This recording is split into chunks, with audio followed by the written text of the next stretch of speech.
been 1 year since For Honor was released. All the factions, they all have 6 different heroes. It's equal strength everywhere. It's time for the Wolves to rise on top.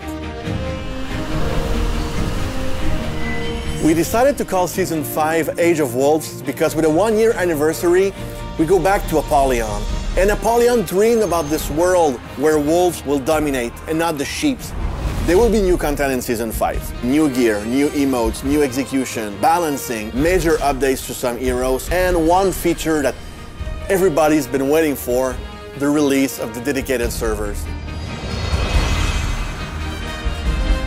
We dedicated a whole part of the team to only work on that. Can we really change the whole architecture of the game while we improve it and run it at the same time? That's why it took so much time, basically, because of the amount of work that is needed behind it.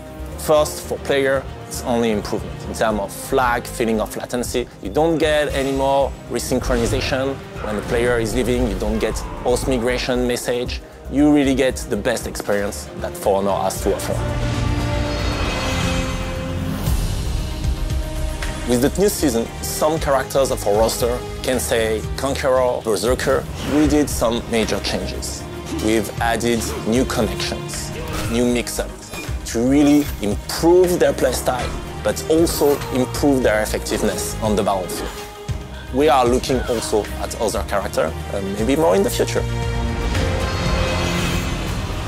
Regarding the progression and the gear in Season 5, we don't want to add an extra rarity as we did previously. So we've added a new step that is called gear refinement. That's adding an extra edge on the stats, but really the purpose is to have the best gear in the game and to showcase it to everybody else. People want to have more choice regarding their progression. So now you can spend your salvage to get an XP boost that will boost the hero you're playing as well everybody else that is playing with you.